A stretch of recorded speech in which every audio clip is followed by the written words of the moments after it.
800 Walmart stores is, I mean, if done well, when we do this well, will be a game changer for our company. And it's one of those things where you realize a huge door has been opened for you and you want to rise to the challenge.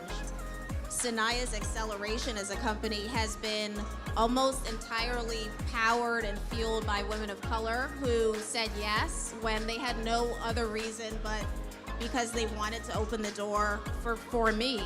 The reason we're in Walmart today is because we had a Dare customer who tried Sanaia and basically said, why isn't this in Walmart? And we were like, well, we would love it to be in Walmart. How does that happen? And she said, you know, I know the person who's the head of supplier diversity at Walmart. I'm going to connect the two of you. So that's last October where we presented and did a pitch to the buyers at Walmart.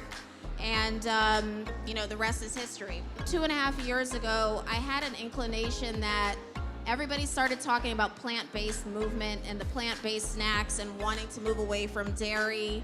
And I saw how yogurt had taken off because everybody at the time was wanting more protein in their diet. And so I realized actually applesauce is sitting on something and they're not even taking advantage of the fact that they're the original plant-based snack. It's that internal gut feeling that you're onto something. And that, I think, powers you past the fear. It powers you past the overthinking that you would normally do. And it gives you, I think, that resilience when people initially maybe are saying no. Yeah. So, of course, who's in the audience who's had great ideas that you kept thinking about it, and you didn't move on it?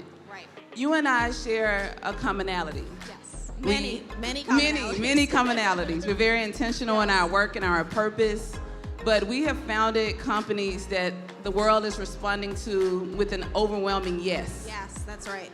But we also have, in this other world, we work in corporate America. Yep. So we exist in a double consciousness almost. That's right. What have you learned about yourself in this journey? How did you not divorce the corporate America to give everything to Sanaia? Yep. How have you done this? So, I mean, this is such an important question, and I'm glad that you referenced Instagram because another misconception, I think, is that most entrepreneurs quit their day job or that it's essential to quit your day job to be an entrepreneur. And the reality is, especially for those of you who might have seen me on Shark Tank, that ended up being such a pivotal part of the disbelief of the sharks that I still had my job and would not let go of my day job.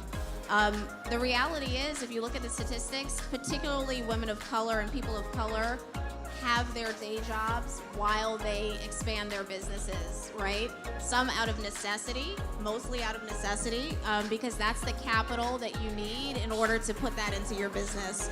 And so my story is the same. I'm able to self-fund my business because I have a day job. I tell people often that because I worked for someone else for so many years, I have been trained to lead a company. Yes. Because I was trained so well with how to follow. Yep. What advice would you give to people who are existing in both spaces? Not only how to manage both, but how do they take care of how do you take care of your emotional well-being when you're being pulled from two different places? Yeah. It's actually quite tough, and it's something that I have to be really intentional about. One thing I would say that has been as essential to it is the mindset towards the day job. The first thing is to honor the day job for what it does do for you. So what I want you to, hopefully what you take from this is the amount of abundant support that is available to you when you decide to follow your dream, your passion. For me, as I can't say enough, that Sanaia has originated and has been accelerated and fueled by women of color. It is something that I take deep pride in, and I hope that every time y'all see Sanaia, wherever you see it, that I want you to feel the same sense of pride that I feel whenever I see it, and I think about that in all the spaces that we end up in.